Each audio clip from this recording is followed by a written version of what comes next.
Gentlemen, Henry David Thoreau once famously said, "Most men lead lives of quiet desperation."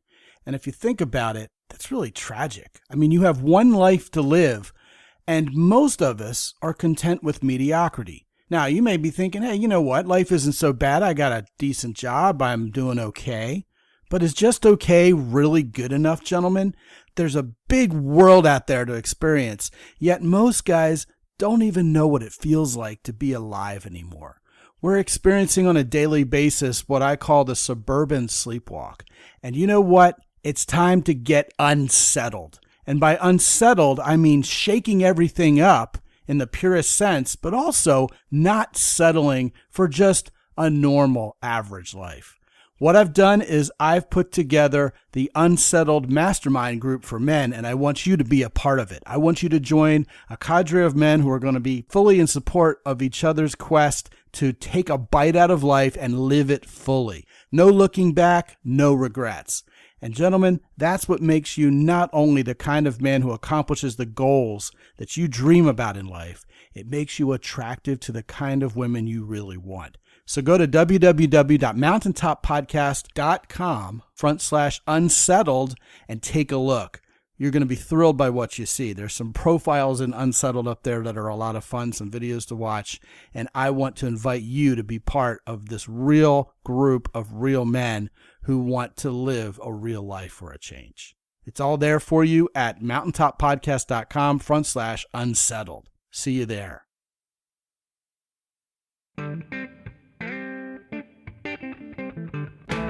Live from the mist-enshrouded mountaintop fortress that is X and Y Communications headquarters, you're listening to the world-famous Mountaintop Podcast. And now, here's your host, Scott McKay. Greetings, gentlemen. Welcome again to another episode of the world-famous Mountaintop Podcast. My name is Scott McKay, at Scott McKay on Twitter, Real Scott McKay on Instagram, Scott McKay on YouTube. The website address is www.mountaintoppodcast.com. And as always, I invite you to join the happy group of focused, high-character men at the Mountaintop Summit on Facebook. With me today is a new friend of mine, and we're about to cover a topic that is certainly long overdue to discuss on this show, and an important one. And honestly, I really don't have any excuse why we've never covered it other than it's really a hot potato. But you know, you guys tend to like those shows. You guys are going to have opinions about my guest and what he's about, and probably about how I respond to him and my opinions as well. So it should be fun. The topic is porn and making peace with it, which is the title of my guest Facebook group. Indeed, it's Making Peace with Porn. His name is Matt Sinkovitz, and I welcome him. Hi, Matt. Hi, Scott. Pleasure to be here. Yeah, man. Likewise. Listen, man, at the very top of the show, I've got to tip my hat to you for even taking on this topic as part of your very identity. Because, man, you have to have a squeaky clean reputation to even align yourself with such a topic if you're not going to be in it from the dark side. You know what I mean? Yes, sir. Thank you, man. Yeah, it's been challenging stepping into this realm and being public about it, but I think it's just well worth it. Now, you style yourself as a porn addiction coach. I'd say probably the best place to start for a show like this is to level set with these guys what porn addiction really is. Because I think we've all heard the horror stories about some guy's wife catching him jacking off to the computer and hustling him off to, you know, either a minister or some kind of organization to get the addiction out of his mind. You know, it's kind of like if I'm caught drinking a beer by someone who's kind of a teetotaler, oh my gosh, you must be an alcoholic. What's the difference between I like to look at naked girls and I kind of, you know, can't resist the urge sometime and a flat out addiction? Mm-hmm. Well, I think I do use the terminology porn addiction coach.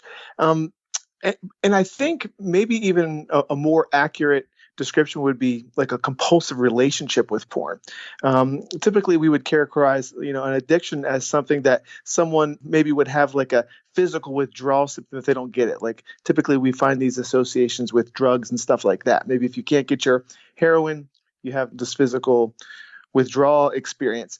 I find that a little bit more accurate, maybe compulsive relationship with porn. And that's, to me, very much similar to something someone might experience with food, obviously sex, just kind of these relationships that we have with certain things that for whatever reason we cannot get over the compulsion to go to or to act in that way.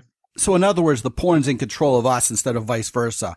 I am finding myself, for example, looking at naked women on the internet at the expense of job performance or performance or relationship with wife or whatever it might be. Yes. Right. Okay. So when you look at Alexa rankings, which of course rank the top websites in the world by traffic, there's a shocking number of the big porn sites in the top 100. And of course, porn sites aren't exactly Google or eBay or a huge website like that. There are thousands and thousands of porn sites cumulatively all over the world. And if you look at the estimation for the percentage of overall internet traffic, at least from a consumer perspective, not necessarily the B2B stuff, although I'm sure that happens too, right? Right. But if you look at the overall percentage of porn traffic, it's staggering. So that can only mean a lot of people are looking at a lot of internet porn. And of course, we have broadbands, and with the advent of all sorts of different technologies and software programs, you can basically get nonstop, amazing sex in full HD for free, on demand, 24/7, anytime you want. I mean, it's a brave new world or a wimpy new world, depending on how you want to look at it. And a lot of people are watching this stuff. A lot of people are involved in producing this stuff. What do you tell these guys in terms of reconciling perhaps their shame and guilt over watching it, which a lot of guys really do, especially if they're coming from a faith-based perspective, with the simple fact that, hey, you know what? Everybody seems to be doing this, albeit in private. Right. Well, I mean, I think if there's shame and guilt involved, that would be an indication that maybe it's not something for you. You know, I don't take a position that porn is right or wrong. Some people seem to have a healthy relationship with it. Some couples even incorporate it into their relationships, you know. So I don't think that it's necessarily right or wrong. I think it really depends on your own personal experience with it. For me, for instance, whenever I went to porn, I did experience these feelings of guilt, shame, remorse, ultimately leading to depression quite often. So for me, I knew it was something that was not in line with me spiritually or in alignment with my character. So I would say, you know, if someone is experiencing guilt, shame, remorse, whatever related to the use, then maybe it's an opportunity to take a look at whether or not it's really in alignment with your highest self or what you want for yourself. Yeah, I think on paper that sounds really easy and straightforward. Yep. But in reality, if you talk to men who subscribe to a faith, for example, that limits sex to marriage relationships and talks about sexual attraction in terms of lust, most of those guys, if they're honest, would tell you, hey, you know what? I have no problem robbing banks. I have no problem murdering people.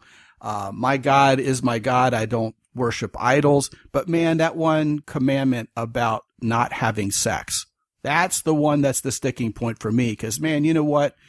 God himself created me with this plumbing hardware. I'm horny and I don't know what to do about it.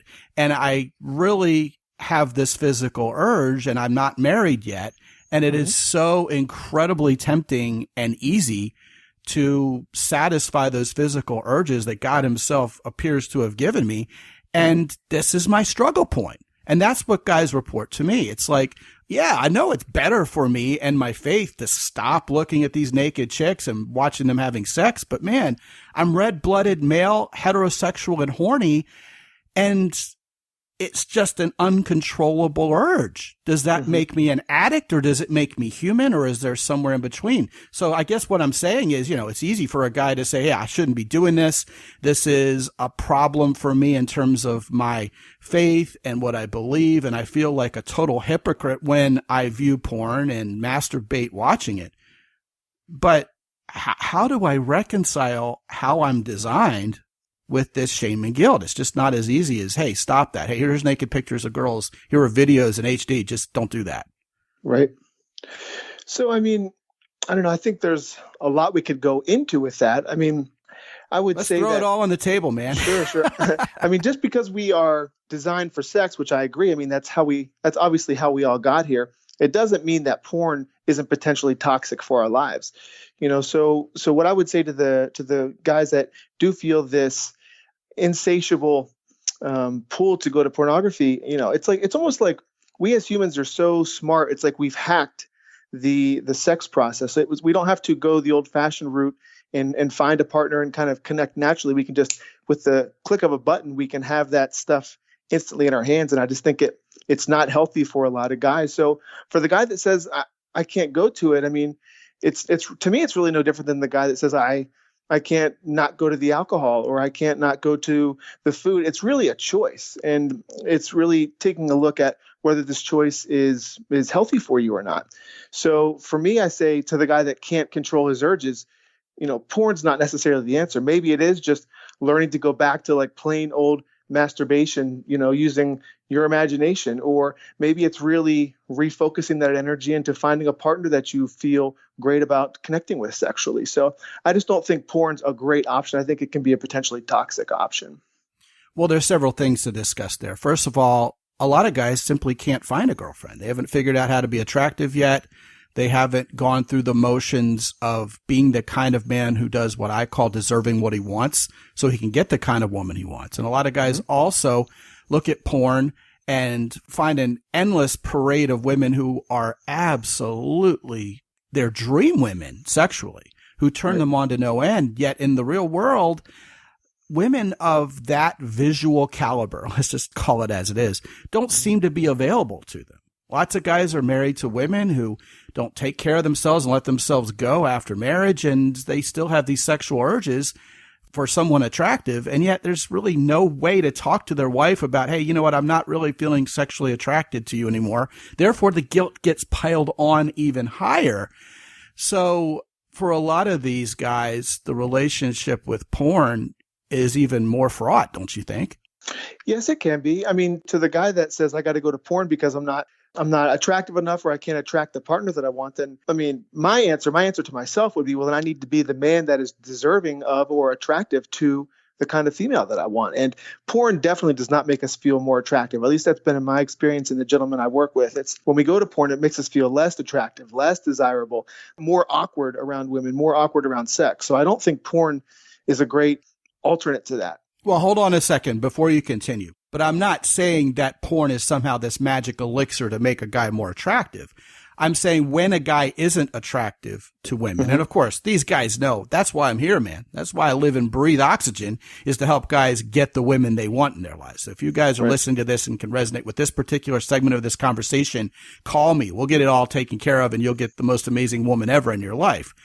But I will acknowledge fully when guys feel like they have to go to porn to find women who they are naturally really honestly attracted to and satisfy themselves sexually, I think they're fully aware that's a cheap substitute for the real thing. Right. I don't think that point's even in question. But what I would add on to that point is I think that increases the shame and the guilt and perhaps even the despair. Like, hey, you know what? This is my lot in life. If I'm going to have attractive chicks, it's going to be via the internet, not via real life. So I agree 100% with you in premise, but I'm just not sure that men can say, well, you know, I'm just going to have a pretty girlfriend by tomorrow morning so I don't have to jack off to porn anymore. I mean, you know, my balls are going to load up with cum again by tomorrow morning, and I'm going to need to do something about it. Right. You know? So do it without the porn is my answer to that. Okay, well, then a guy might say back to you, what's the difference between my imagination and a video? It's still sinful.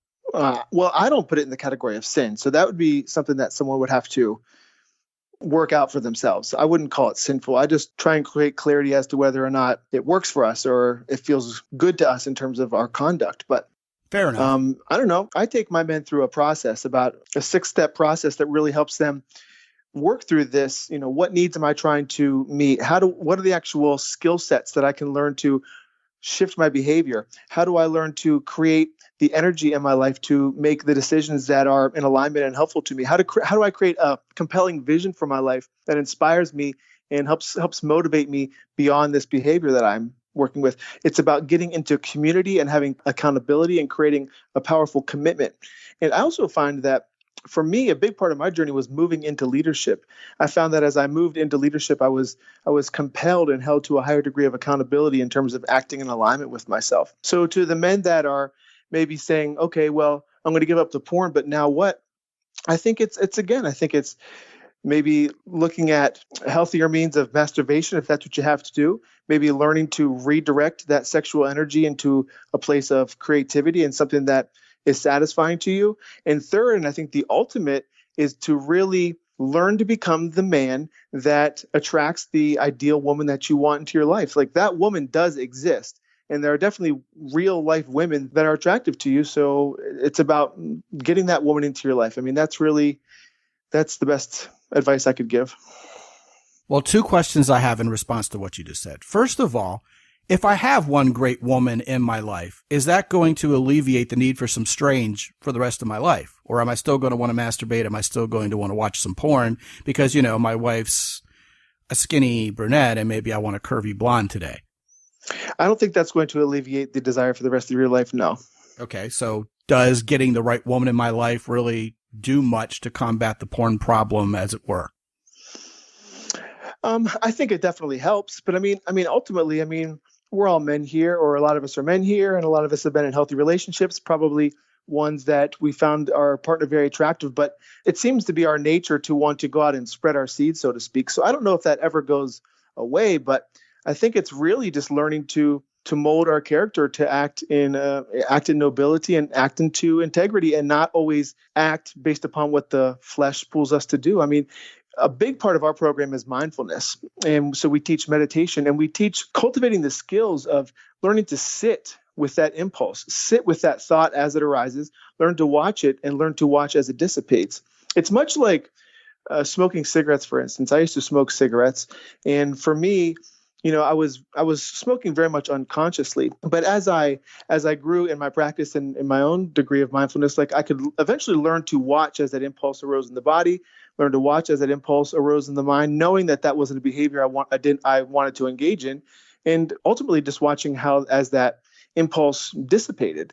So I think there's another component there to it, is learning to be okay with that impulse to go to the porn or for the sex, and learning to direct it into a more healthy place. So it really is a matter of us showing some character, and really then it becomes a mind over matter thing.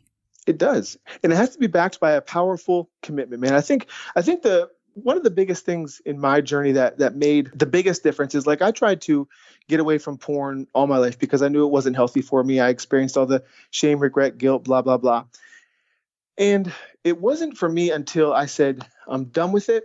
And I made a powerful commitment, a powerful decision. All my life, I tried to quit, and I kept going back. I would either talk myself back into it, or I would forget the way it made me feel, or I would forget the way it made me show up so awkwardly. And I would go back to it time and again, or I would just give into the impulse, because I'd be laying in bed at 1 o'clock in the morning, tired, with my phone sitting beside me, and you know how the rest goes. So, it wasn't for me until I said, I'm done with it. And I went out and hired a coach and put a bunch of money down and got into a group coaching program. I got into accountability, and I learned the skill sets and the mindset that I needed to really shift the behavior and the habit.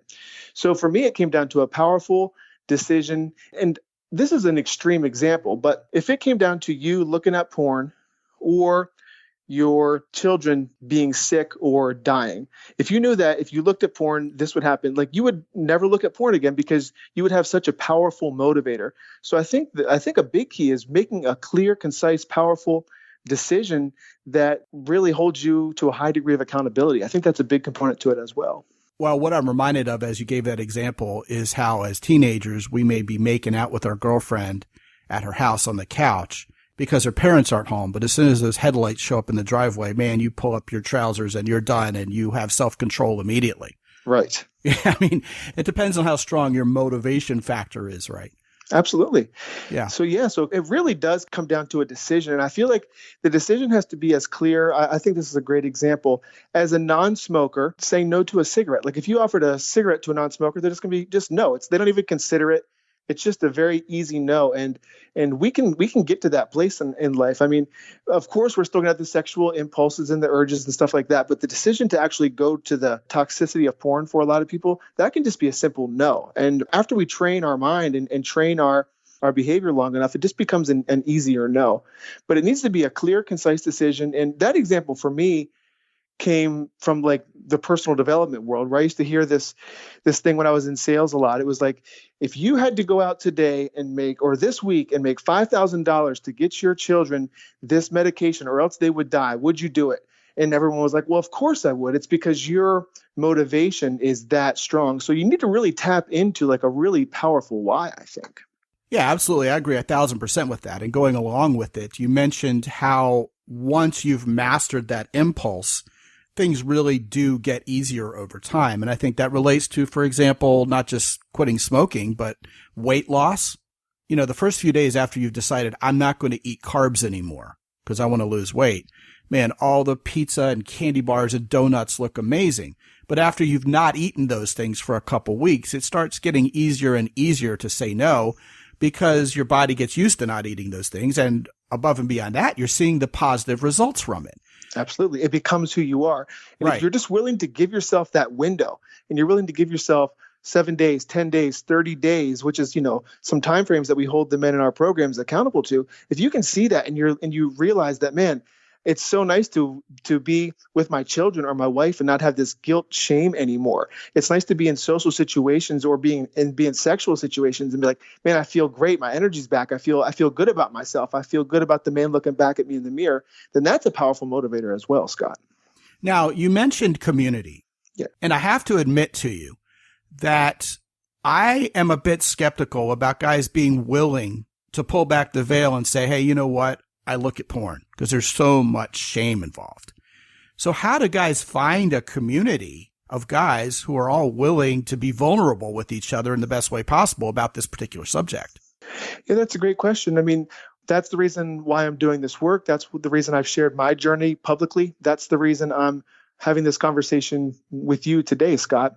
And it is a very taboo subject, and it is something that's difficult for a lot of men to be honest about and be public about. However, a big thrust for my work is making peace with porn, which is the name of the group. So it's like, how do we bring this stuff out of the darkness, out of the closet, and put some light on it? And let's just put the conversation on the table and let's talk about it. And let's allow all this shame and guilt to kind of fall away more naturally. So we create this conversation inside of a private group. I'm very protective of the group. If I think anyone in there isn't really engaged, or maybe they have some ulterior motives, they're gone immediately. So we create a private space where there's community and brotherhood. And it's just like there is Sex and Love Addicts Anonymous, which is just like, any AA group. So, and people get together and they get into community, and there's a group of people willing to be open and honest, and that vulnerability encourages others to do the same. So we create a safe space to do so, and really just begin to just bring this darkness into the light. Well, that brings about the question, would a man need to self-identify as a quote-unquote addict in order to feel comfortable in your group? No. There are a lot of men who come into the group who maybe had a previous experience with porn, but now it's behind them. So everyone is welcome. That's a man of honor and integrity, that's willing to, I think, respect the other group members and also really hold the discretion of the other group members in high regard. So those are two of the big factors. But anyone's welcome that wants to come in and either contribute to the conversation or take from the conversation.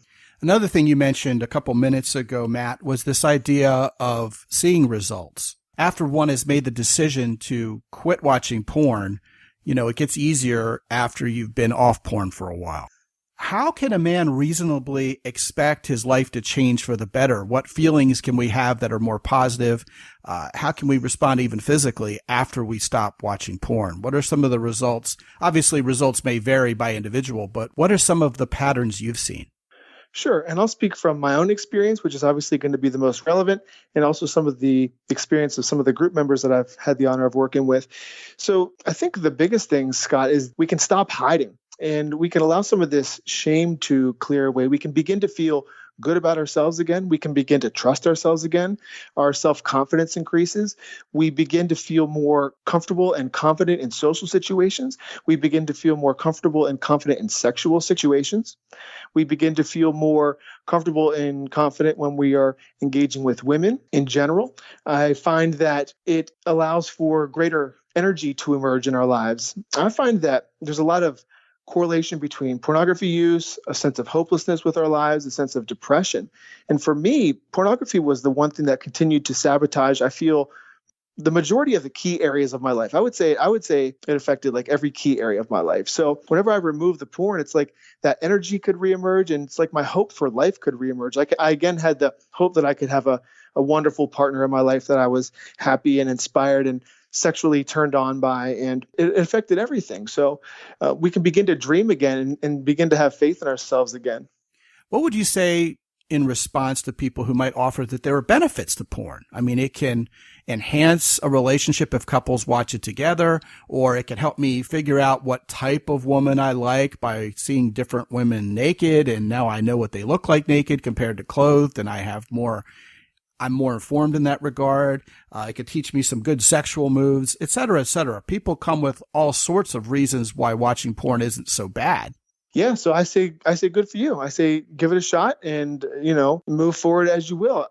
I'm just here to support those men who maybe recognize for themselves that porn isn't healthy for them, isn't in alignment for them. I liken it to alcohol, right? Some people can have a drink. Some people can have a couple drinks. Some people could binge, throughout the month or the week. However, some people have one drink and it's like pedal to the metal and self-destruct, the cars over the cliff. So sure. I'm really here to support the people that feel that they do not have a healthy relationship with porn. It's not something that is an alignment for them and not an integrity for them. And it's something that they want to remove from their lives, but have been unable on their own. So if it works for you, that's great. And I think that's what really makes me feel good about my message. I'm not condemning it. If it's good for you, wonderful. I'm just here to support those who it's unhealthy for. Now, to clarify, you don't sound like a no-fap movement guy to me. So this isn't about, keeping your balls intact and not spurting your sexual energy all over the place so you lose your masculine power. Right. This is specifically about getting control over your life relative to porn for you, right?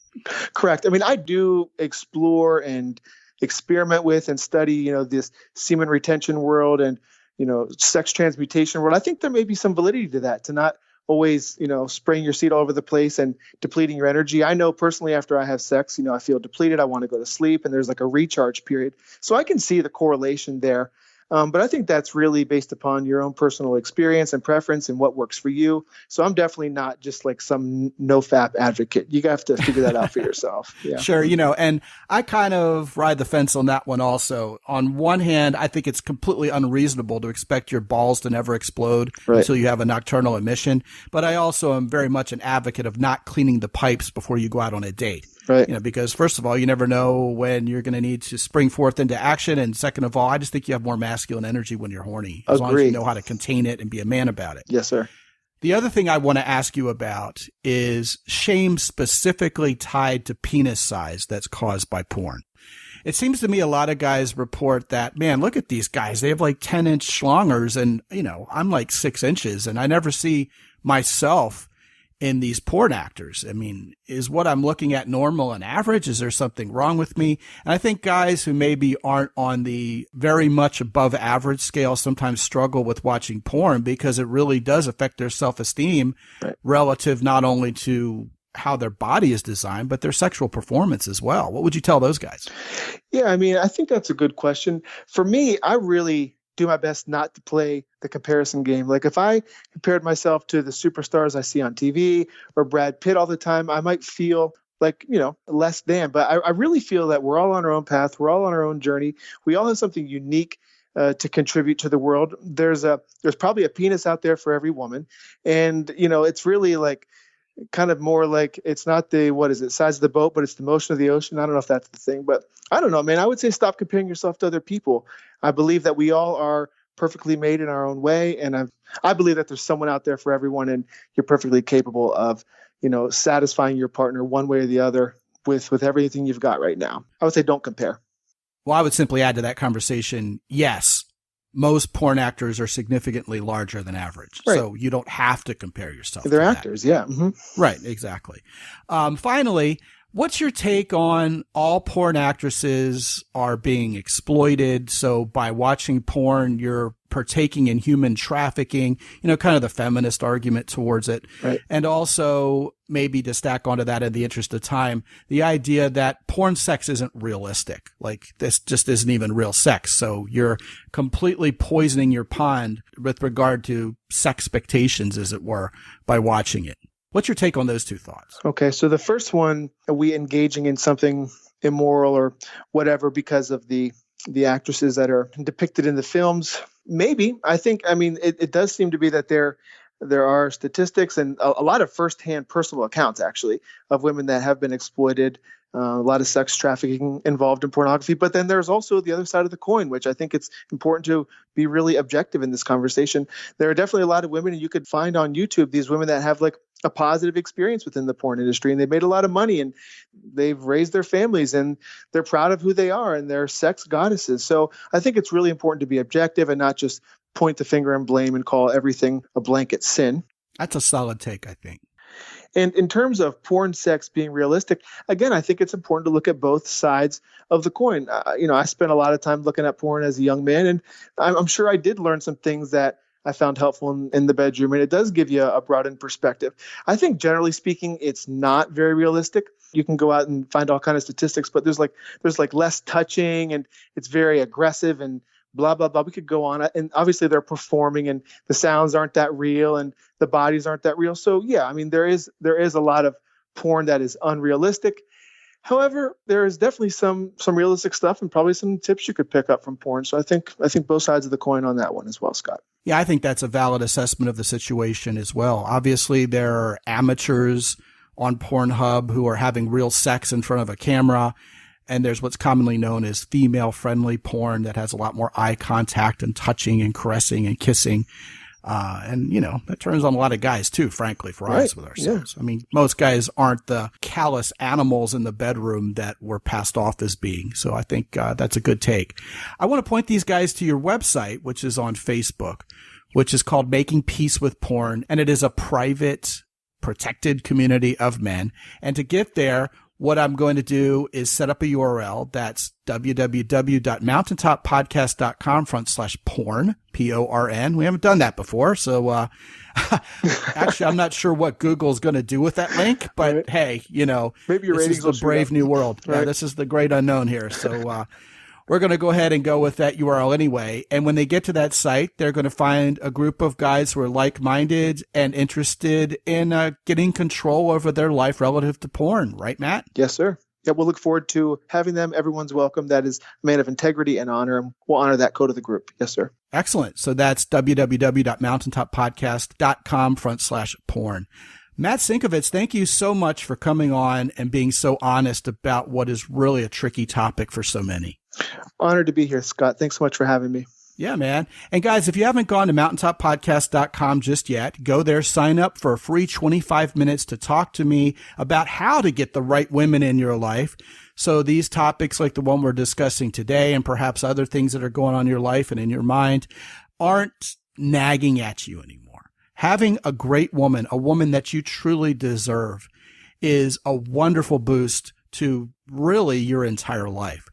And I want to talk to you about where you are right now and where you want to be. So sign up to talk to me for 25 minutes. Let's get a plan of action in place that gets you the woman in your life you want. And I promise, gentlemen, like I did, once that woman's in your life, you'll never look back. It's all there for you at www.mountaintoppodcast.com.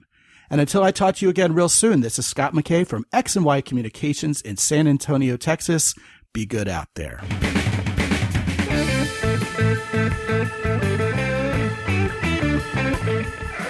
The Mountaintop Podcast is produced by X&Y Communications. All rights reserved worldwide. Be sure to visit www.mountaintoppodcast.com for show notes. And while you're there, sign up for the free X&Y Communications newsletter for men. This is Ed Roy Odom speaking for the Mountaintop Podcast.